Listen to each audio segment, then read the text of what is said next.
Like, you can't dispute my reporting. There's nothing false about what I've reported. He denies all of it. He'll deny he said these words, I bet you guys. I bet you he will deny he even uttered the words.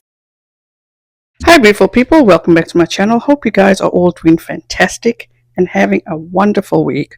I did watch Dancing for the Devil 7M TikTok Cult docuseries on Netflix, and I will be sharing my thoughts and opinions. And since I have been following the story from the beginning because of Katie Joy, who involved herself and tainted this whole situation, I am still not sold on the dancers being in a cult, and I will explain as I go along. This docuseries was way too drawn out, and I got bored after one episode and then a little bit into the second episode. And because I knew I had to watch it in its entirety because of research purposes, I'm glad I did, because one of the members and now a survivor that has been with Robert Shin for over 20 something years shares her experience and traumas, and I continued to watch with a heavy heart, sadness and tears in my eyes, listening to her story, that I at one point to just jump through my screen and just give her the biggest hug.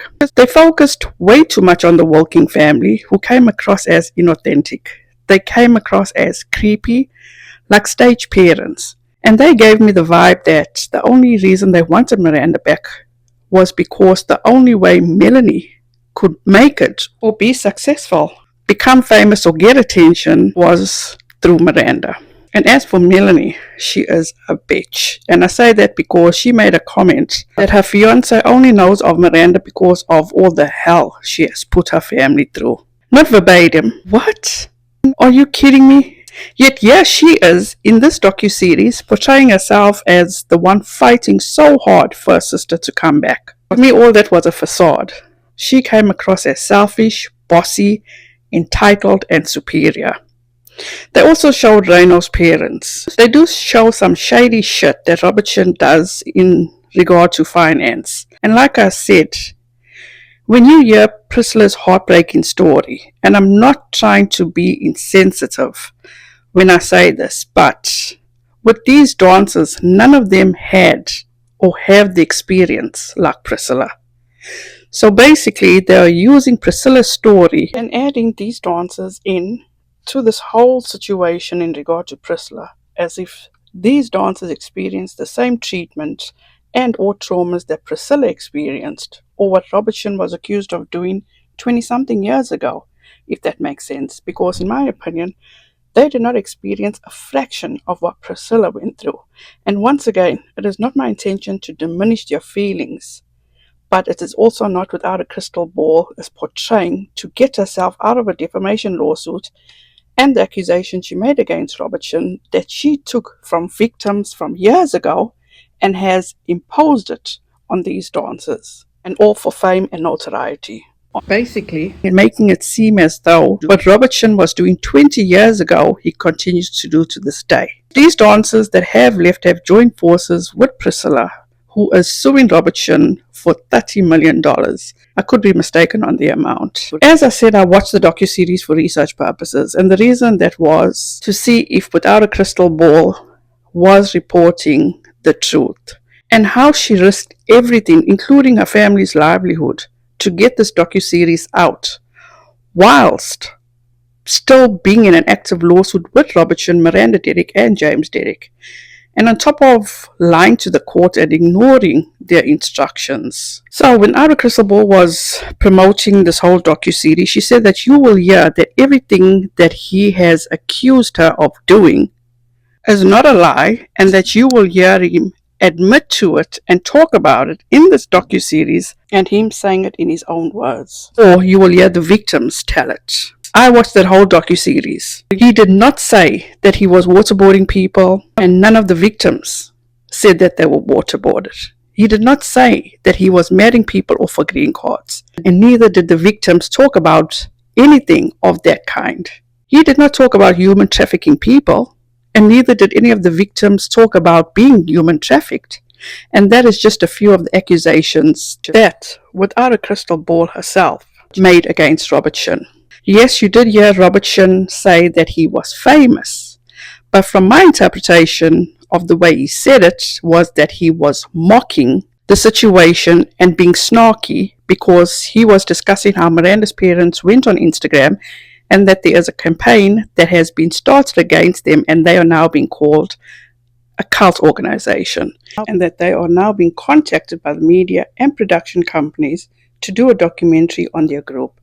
And then he says they are now famous and laughs, basically making a joke and making a mockery about this whole situation. He did not brag about wanting to be famous. There was no part in the docuseries where Robertson tells them to post content so people won't think that they're in a cult, as Without a Crystal Ball said that there would be. This is the issue I'm having with this being called a cult. When you are in a cult, you're not given the option to leave. And Robertson gave these dancers an option to leave, and a few of them did. And some of them even admitted to finally leaving because of the reports being made about and the allegations against Robertson. And let's not forget, Katie Joy was the one that said she was the first to break the story, and that people like Rolling Stone and other outlets were sourcing her and getting her information from her. And by them admitting that they left because of the allegations and reports made about Robert, they bounced. Don't know how this will work in her favor in a lawsuit, as she says will be going away. Was Katie so hyper-focused on being famous that she thought that this was her golden ticket, knowing she was being sued and not abiding by the court's instructions and the continuous delay of stuff so she could get this docuseries out? Was it worth her spending so much money to get this docuseries out? Because as she said, he wanted to silence everyone.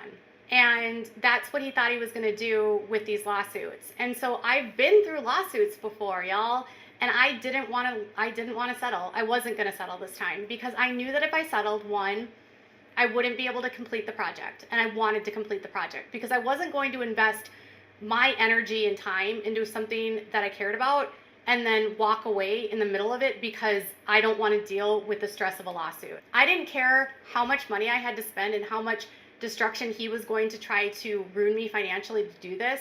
I wasn't going to give him what he wanted because I knew that he wanted me to settle because he believed if I settled that everyone else would settle and that it would be like this tidal wave of like, see, now the docuseries will never happen. He actually got a copy of my contract like maybe a month ago, and then by then the product was already delivered to Netflix.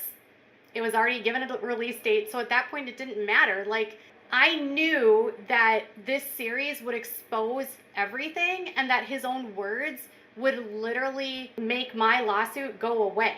But my thing, Katie Joy, even if you weren't there, I'm sure the docuseries would still have been put out because there were, as you showed, 3 of you that were archive consultants.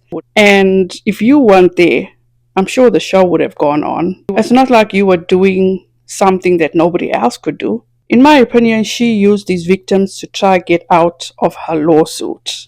The Wilkins have done more harm than good in regard to getting their daughter back, in my opinion. Katie Joy used this story, this situation, to garner fame, notoriety, and attention. And if Katie Joy was the Wilkins source, Katie should have let them know the proper way of handling a loved one in a cult, as they call it, since she is the expert, the one that has contact with cult survivors.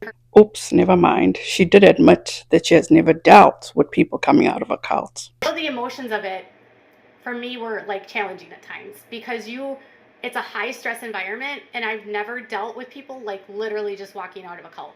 I had never dealt with like the emotions that come with that, and I had never dealt with people that have been out of a cult getting triggered by the trauma of the story coming back to life.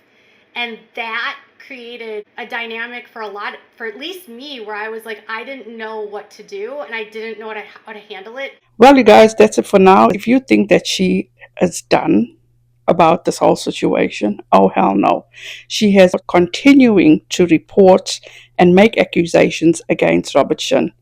She is on her social media asking people to contact the Los Angeles District Attorney, calling out the Los Angeles Police Department, and asking people to stop following the dancers that are still in 7M. Once again, I am not dismissing or diminishing the pain and suffering that the dancers feel. Pain is pain. I'm trying to explain in my opinion that Without a Crystal Ball is using these dancers to try to get out of her lawsuit that has been brought against her by Robert Shin because of all the heinous accusations she made against him from accusations that she learned about in a lawsuit from 2011 against him, and what Priscilla speaks about today. But I have not seen evidence of such things done to these dancers, and yes, I have heard about Kylie's allegations of groping, and that is why Without a Crystal Ball is depending so heavily on Kylie's story, because that is the closest evidence Without a Crystal Ball could get against Robert Shin. Thank you guys so much for watching. Have a wonderful rest of your day. Please be safe out there. Be kind to one another. And don't forget to make good memories. Bye, guys.